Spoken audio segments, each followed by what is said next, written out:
ZCC family, happy Cinco De Mayo! Yes, ZCC family, today's Cinco De Mayo, and we have to do it justice by making us some tacos. So in this video, we're gonna do a how-to on how to make fire guacamole, some steak tacos, and what, carne asada means steak? Yeah, carne asada. Okay. Yep. And I'm gonna make some ground beef too. You know, the black in me needs the ground beef. But let's go ahead and get started. I'm pretty sure everybody knows how to make tacos, but guacamole is something that Rob is gonna prepare for us today. Yep. All right, so let's go ahead and get started. Very near and dear to my heart. I love some good chips. Disclaimer: we're not like marinating the meat ourselves. We just went to this market down the street. Yeah. So we're not gonna throw a marinade recipe at you, but yeah. Good life hack. You know, typically if you go to like a La Michoacana, they have some type of Spanish, restaurant or like a butcher. You can go get like a pound or two of their carne asada. It's pre-marinated for you. It's pre-cut. You just throw it right on the grill. It's fire. We got some fajita mix over here as well. For my guacamole, I like a little spice to mine, so like a huge deal for me is adding some serrano peppers. I like using a red onion, a little bit of cilantro, some really good avocados. You know, you want to find the ones you can push in with your thumb, but not too soft, otherwise it's going to be kind of mushy. And then for your limes too, I think maybe James might have told y'all, but the best way to find a really good lime is to kind of look at it, look for those patches of the skin that have like the really softness, and then you just feel the juice inside of it. Super thin skin without like a lot of bumps. Yep, and then you can squeeze it with a nice little juicer, and then we're about to start.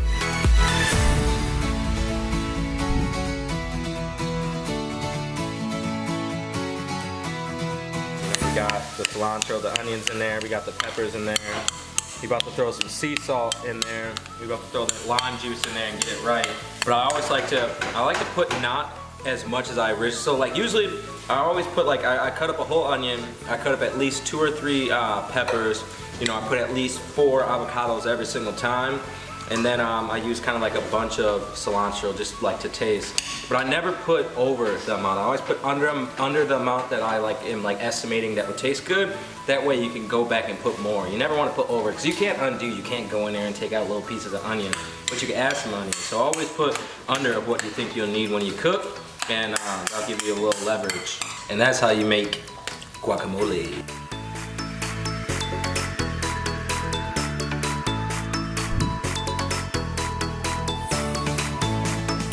Right now, your boy is slicing and dicing up this ground beef, getting it cooked up right. Then I'm gonna add my seasonings that they have never tasted before. I'm telling you, I'll make some good ground beef. I know it seems like it's ground beef, but wait till I season this thing up. Yeah. Like, it's gonna be filled with so much flavor. I'm looking forward to that beef love like seasoning. It's more than just taco seasons that I put in my taco meat. It's about to go down. What just went in there? Some accent, taco sauce. Taco meat coming good. Oh yeah. Trying to get all that pink out of there. Then I gotta strain this meat. Everybody know the true definition of Cinco De Mayo? Yeah, it's Mexican Independence Day, right? Yeah, you're right. And I know Rob was talking about that. It goes crazy here in Houston, Texas. Yeah. I haven't been here for Houston to see it. Well, I've probably been here during the Cinco De Mayo day, but I didn't go out and about. But I know in Milwaukee, we just get drunk. We'll have to go step out later, see how it is. Yeah. Since we're here, might as well. I get that meat drained out.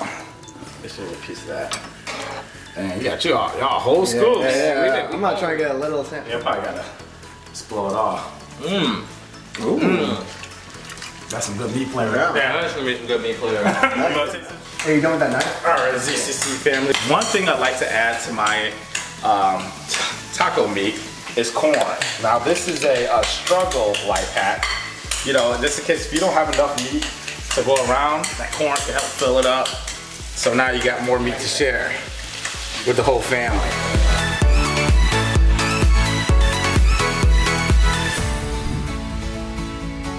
So typically, you'd want to throw this on a grill so you can get like just the best flavor, but we don't have a grill right now, so we're just throwing it on this long pan, and it should still be pretty good.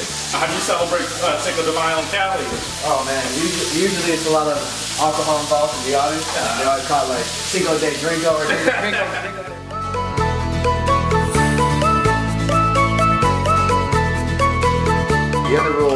you're in charge of the meat. You always gotta taste test. You gotta make sure it's good.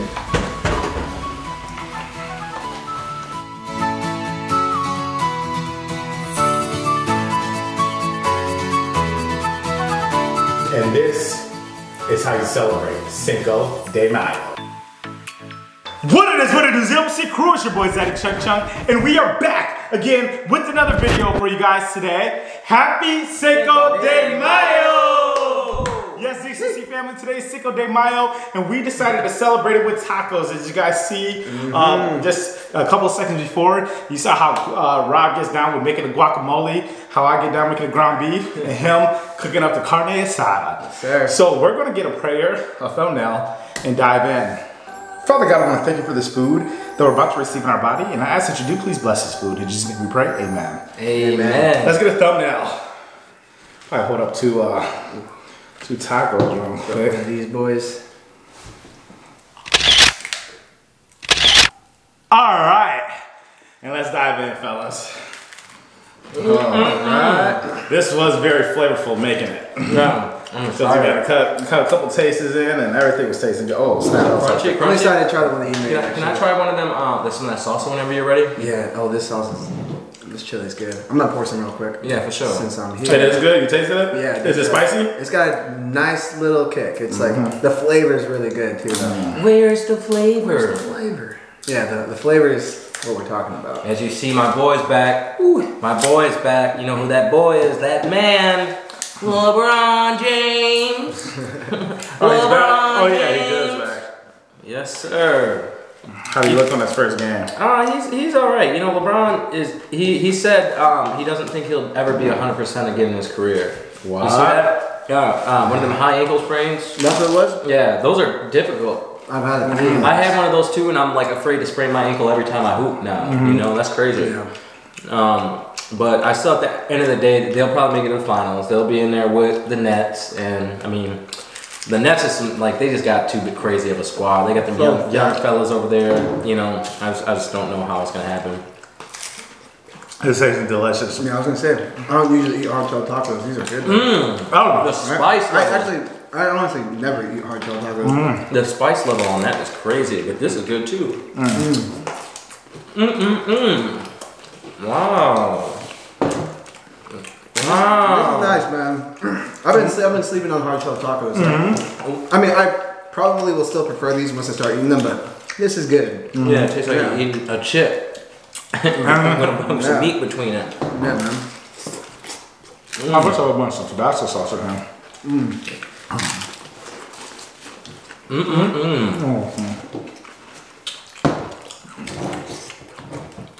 Well, yeah, good call on the spot on the hard. I guess I can do it for the culture, for the Cinco de Mayo culture. Use the Valentino. You know, instead of Tabasco. we fly through bottles of that in this house. You know Tabasco is Spanish too, right? Oh, it's made by a Spanish company? No. I can't go for that. Watch somebody in the comments and be like, well, actually. It might be, I'm just kidding. Using the ground beef too? Oh, I was gonna try to taco how you envisioned it. Yeah. It's good. I'm excited to try these tortillas though, because they're kind of like raw. So you have to finish cooking them before you eat it. So Wouldn't hard shells be a little bit healthier than a tortilla or no? between this and this, yeah, the hard shell is probably healthier. Yeah. Would be my guess. More carbs in this. But So one thing I've been doing too is been making this cardiac health. I try to drink one of these a day. It's pomegranates and beets are like power fruits, so help with blood pressure and things of that sort. it's been working.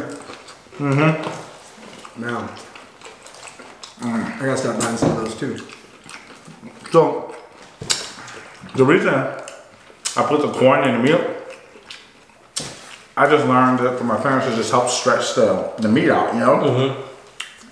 It's been so topic that I believe people, I think it's a good thing. It's not necessary, it's not mandatory, but I think it's a good thing that people go through a struggle before they live a good life.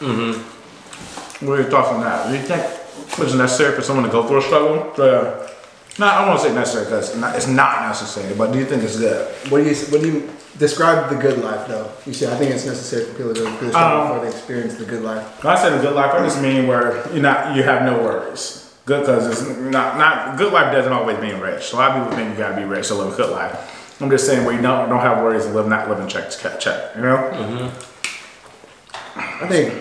I think there's people that were just like born into that then, but where they're just not having to worry about like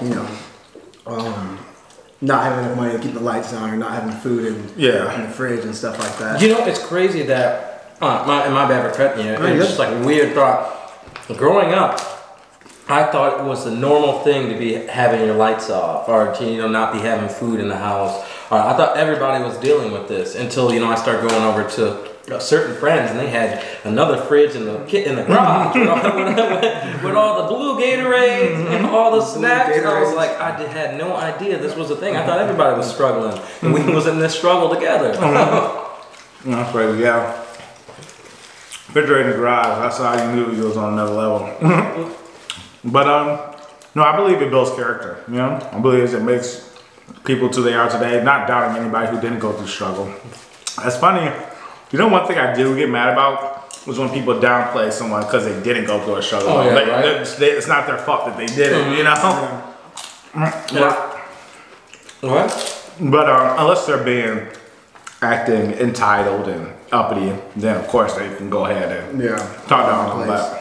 Yeah, I also feel some people, like not everyone needs to go through a struggle. Like I think I was talking with maybe Snoop or I don't even know, James.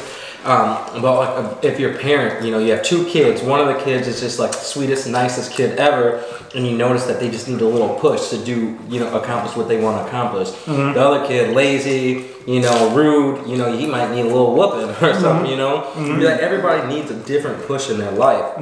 For me, I noticed that, going through the struggle for me, sometimes like with my parents, we were focused on while we're in the struggle to just like actually mentally struggle as well and feel bad and not be happy until we obtain something. We didn't learn how to have fun. We didn't learn how to be happy either way. Some people have nothing and still at least live a happy life. We were taught to mentally still be unhappy because we didn't have much.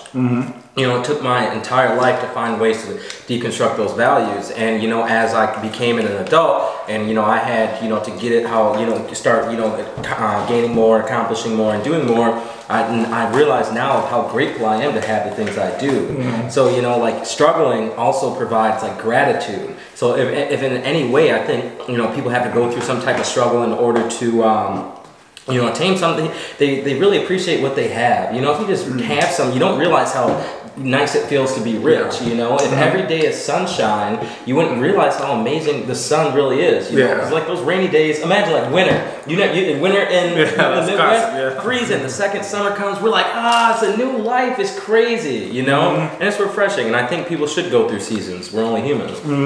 Yeah, I feel that. Now, go ahead. Well, I was gonna say like I think struggle, like the most important things it's gonna build are gonna be one, like you said, gratitude, and then two. Sorry about that. Two is I think like struggle helps people to build perseverance, like you said, character. And I think like there's different ways that people can build perseverance. Like at the end of the day, like struggle. If we're thinking like the main things you're gonna get are gonna be gratitude, perseverance. Like what would you say the other ones are? So I just self-sufficient. Self-sufficient. So I mean, if we're saying like, do you need to go through struggle in order to have like a successful life, this or that? I mean, maybe not, because there's other ways in your life that you could develop these things: gratitude, perseverance, self-discipline. But I mean, I do think that going through struggle does make it that much more rewarding, that much more natural to gain those things than for someone who's never experienced that type of stuff. Facts all day. And for me too, like I've noticed like some people don't deal with struggle the same. Some people like break down with struggle. They don't mentally feel strong enough, or they might need extra help or a helping hand. So I have seen struggle, like wipe people out. Not like they just quit on life. And I do think dealing with too much struggle, causes like mental illness, it causes, you know, stress, it causes, you know, addiction, you know, because it's like at some point you're like, you've been struggling your whole life and you've been doing all you can to get it and you just haven't got the right break, you haven't met the right friend, or you haven't met, you know, the right thing to get you out of that like struggle, you know, and then just their life just starts going, you know, downward spiral. So I have seen struggle take a lot of people out too. So if you're out there struggling, I'm gonna pray for you. You know, I love you. You're not alone. You know, try and find some resources, figure it out. You know, but I'll just keep fighting. Don't give up.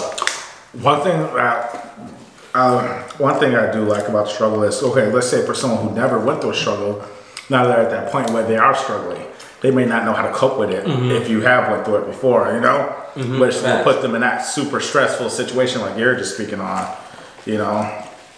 But that's one thing. That's the positive outlook I see about going through it, you know?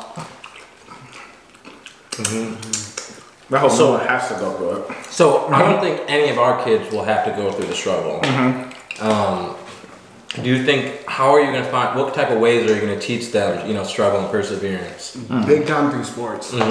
For me, I think my kids are going to learn a lot about perseverance, determination, following through with your commitments, being a leader, being a follower through sports. I think they're going to try some sports that they're going to hate, that they're going to, you know, stick out. And I mean, I didn't think that sports is a really good way to learn those types of characteristics. That's a good question. Never really thought that. I probably would just do it by not spoiling, not giving them everything that they want, but giving them what they need, and give them things that they want when they deserve it. You know. How would you do it? A little bit of both of what you guys said. Sports. I'm really kind of like, I like being creative and like kind of an artsy dude. So I'm gonna have my kids in music, you know, some type of creative, you know, have a little Tri-City out here with the camera. But making sure they earn the things that they are given. Letting them know that's a privilege, you know, and that they're not just able to, you know, Dad, let me get the new PS5 or PS8 by the time they born. I'm gonna say, so like you about to have kids soon. You know, they about to get the PS7. Grand Theft Auto 6 will be coming out right when they 20. But yeah, just stuff like that. But I do think that's going to be difficult because I don't think they're going to know that type of struggle, which is great because I don't think you need to know that. What they do need to learn those lessons somehow, some way. Otherwise, you know, it could be. You ever met somebody that didn't learn those lessons? And you can tell right away. You can tell like, who didn't learn those lessons. It's like you've just been given everything you ever wanted. Now, do you ever just wish you were born into a rich family, though? Be honest. Oh, all day. Everybody wishes that. I honestly love being. I mean, I think I love my family, of course, and me and my family are very blessed and happy. But I just imagine being born like Floyd. So keep your same family. Like, do you just like wish you guys were more wealthy? My family with more money. Oh, of course. Do you think you'd have turned out the same?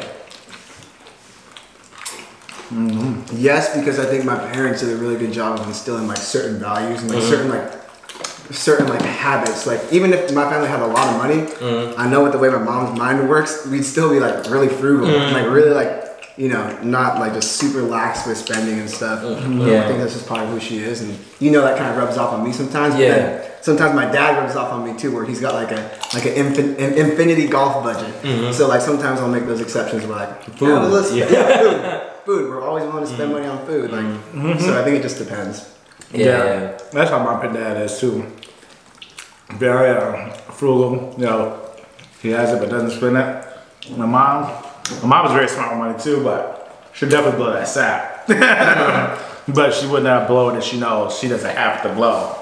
Yeah, I've seen her iced out. She got the Bentley coming too, and she definitely she got the finer things, but she also worked for it. So you know, she worked hard. Yeah, my mom definitely worked hard for it. Good to treat yourself. But imagine being born in Floyd. Oh, Mayweather? That is tough. Oh yeah. That's you do whatever you want type of money. I'm getting some iced out socks. Yeah, I'll have a little spinning wheel. I wonder how hard life is for like someone like a Raven Simone, who's, you know, back in the Cosby Show, she's been famous since she was like 5, 6, and she has not lived another life but famous, but a famous life. You've seen it's taking a toll on her though. She done been through some public breakdowns, some cuts her hair in public. You know, she been through a lot. Didn't she turn? Isn't she? You know, I don't know. I feel like she just been. I really haven't paid attention to her, but I feel like a lot of people go through those things. Just her life is now filmed, publicized. You know. But look at Justin Bieber too. You know, he went through drug addiction. You know, he was popping them things. Yeah, I don't know. I feel like fame does get to you. Yeah, but Justin Bieber got a great vibe. It seemed like he turned his life over to the Lord.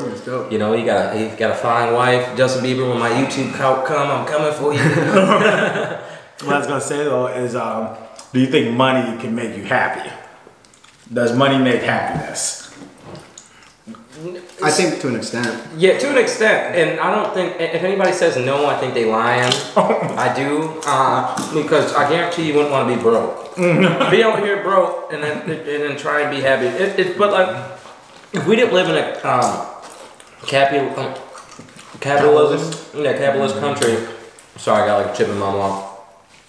We wouldn't be dictating, you know, or like comparing money to happiness, because we wouldn't need money to have a roof over our head. We wouldn't need money to have a car. We wouldn't have money to, you know, do this stuff. But I feel like money does not, or money does kind of make you happy in this day and age. You gotta have some money. Because my favorite thing to do is travel. If traveling was free, that's all I want to do. Yeah, and I definitely believe money makes you happy. I don't care what nobody says. Yeah. And like I can't blame even women. Like, you know, there's two different ways, because it's gold digger and there's a woman who I wouldn't want to date a broke man, which I do understand. It makes sense. Why would you want someone broke? And I think that's more than just a money issue, because at that point, that person's just straight broke. Just not motivated. It's just that person. Yeah, because it's ways to not be broke out here. If you want to get it, you're going to get it. Yeah, so I definitely agree with a woman not wanting to be with a broke man, but then it's levels to it. Like, okay, he's not broke, but it doesn't mean he need to cash you out. He's not broke for a reason. Does he got potential, you know? Would you date a broke woman? If you truly love, let's say you met her, y'all dated, you didn't know her income situation, you fell in love with her. I would 100% date her, you know, and because like I said, when it comes back to my belief, I believe a woman shouldn't have to work if she doesn't want to. Yeah. But also she does, you know, I can motivate her, like, because you know, being broke. I'm not influenced by money. You know, I love people no matter what. You know, I can be with a girl who has nothing. You know, if the personality's right and you look good, I'm great. Yeah, because I'm gonna bring you up now. I'm gonna turn you into a diamond. You know. Now, could you date someone that had money but she didn't look good? The personality gotta be real strong. But no, I can't be one of those people. I'm not gonna lie and say I can base everything off of looks. I mean, not off of looks, but off of personality. I need someone I'm attracted to, because you know that's gonna be problems. You have to be. There's gonna be problems in a relationship if like I'm not sexually satisfied, because if she doesn't look good, or if I don't look good to her, then that's the tension. Now you're looking to get it somewhere else, and then that just causes problems. Yeah. So you need someone that you are. Doesn't even mean they have to be a dime. You know, you can just be fine at you. That's all that matters. You know. And I see we got some fine subscribers. I see y'all commenting. I see y'all too, baby. Rob loves y'all. What do y'all feel? What about the questions you just asked me? How do you feel? Could you date a broke woman? I plead the fifth. 1, 2, 3, 4, 5. It's interesting. One of my grandpas, he like after the war and all that stuff, he lived in like LA. He became he worked on gold and created fake teeth for people. So he started his own business making fake teeth for people. Oh, Johnny Dang. Yeah. That's my grandpa. Are you being racist? No, but basically he made like veneers or whatever. And my grandpa was like a hard worker, but he wasn't necessarily smart with his money. So when he met my grandma, they like fell in love, whatever, and they kind of became a team. Like he worked and he made the money for the family, but my grandma, she became a really smart investor. So she would like take the money that he would make, and then they would make decisions on where to invest it. And the two of them did really well, you know. But I guess technically, like my grandma never made a dime working on her own. Yeah, but she made a lot of really smart decisions to invest the team's money. So I think that would be a really cool companionship, cool dynamic. If you know, I'm out here like working to make that bread, and like to have like a like a teammate who's just like, you know, we're just throwing ideas out and making investments, and I think that'd be cool. Unless, you know, she wants to have her own career and stuff like that, by all means. Every Jordan need a Scottie Pippen. You know, Dennis Rodman got a role too. Get them rebounds, do something. I would love to have a relationship where me and my wife are making money together. Oh, me too. But even though, when I say together, I mean we're doing like the same thing, but it could kind of be bad because space now comes into play. If you don't have enough space, the arguments can come to hand. But like me, if we own a business together and we're just powering it up, you know, that'll be real dope. Like, or if you had like a, you know, you and your woman was on YouTube together. They'll just sit power up on the tube, you know, and then invest money into other things like real estate and stuff of that sort. And I close the houses and she does all the paperwork to seal the deal, or vice versa. I do the paperwork and she closes these houses. You know, I think that's just so, when you guys are both doing something together and making that money together, it's gonna all work out. Yeah, ideally I would like to do like the first flavor of love on YouTube. Where I take all the Zaddy Chunk Chunk subscribers and have them move into the mansion and we date and see that would be really dope. Who gonna get them some raw. No, I'm just kidding. But yeah, that's like literally, I mean, yeah. That probably could happen too. If you were able to get a house with a whole bunch of rooms and then did a casting call, I believe people will find it. Yeah, right? Create an email and you can submit applications. Right? Especially because they know they get to live for free in the mansion. Who make good chicken? Who make good chicken? That would be really dope. Yeah, I need to be a guest on there. Say, competitions come up for you. Hey, give me your number real quick. Hey, you see, Chad Ochocinco and Terrell Owens had a dual dating show. You know, or Chance and Love. You know how they did too. Yeah. You know, it could be the ZCC show. You know, it could be everybody. You know, we could see it, and everybody's fighting over girls. Everybody fighting. Oh, I love her, but I love her. What you call it? Who just did it? What sport? Oh, not sport. Vinny and DJ Pauly. Double shot of love. Yeah. We need to. I was saying we need to get our own little terms out here. Like the Cavs is here. Oh, y'all having a ball. We should throw it on shirts. We were saying Chunky's the most quotable guy. Yeah. The most quotable guy we know. Yeah, he's hilarious. But yeah, go in the comment section. Let us know. Would you date a broke man? If you guys connected on a mental and physical level, or would you date a rich man that you just wasn't physically into, but you connected like on a mental? You didn't answer that question. I want, because he pleaded the fifth. You plead the fifth too? So was the question would you date a broke girl that you're physically and mentally attracted to? I mean, yeah, why not? And then what about a rich girl? I'm also physically. No, you're not physically. You're just mentally. Yeah, I mean, I wouldn't date a girl just for money, because like I plan on making my own money. So but you guys are connected mentally though. Oh. But she's just not physically your type. Oh, that's tough. Because I'm like a really like physical, like lovey-dovey person. So if we don't have like physical sexual connection or whatever, I know we're gonna need that eventually to make a long marriage. So right. Yeah. Honestly, I would date a broke woman if she had ambition, or she was down to, you know, do the investment, you know, like if like she was broke and then we started, you know, like a YouTube traveling page or something, you know, or we like, you know, just some type of hustle, or if we or if like I don't know if I could date an unattractive woman for money, because I mean I don't like the idea of using someone, you know, and I feel like I'll have my own money anyway, so I don't need to, you know, use her for hers. Hey, watch all of us 2 years from now broke. We're all dating sugar mamas. No. Would you date a sugar mama? That's stopping. Cut it out. Cut it out. I think I'd probably be a pretty good sugar baby. I'm a super grateful guy. Yeah, I like to listen. I massage feet. I'll even do the dishes. Just let me know. I want to say. How did we get here? No, it's good. No, so yeah, man. Once again, happy Cinco De Mayo, happy Independence Day for the Hispanic culture. This was a great meal, and we all threw down on it, and everything was great. The guac, the carne asada, the meats. But ZCC family, we're about to end this off. Make sure you follow me on Snapchat, Instagram, YouTube, Twitter, and TikTok. All is Zaddy Chunk Chunk. That is ZDDY, CHUNK. But ZCC family, as we all know, the grind never stops until the ZCC gang is on top. Let's get it! Showtime, the whole place hopping. Stage rocking. This for those who stay watching for when my tape dropping. Long as the bass.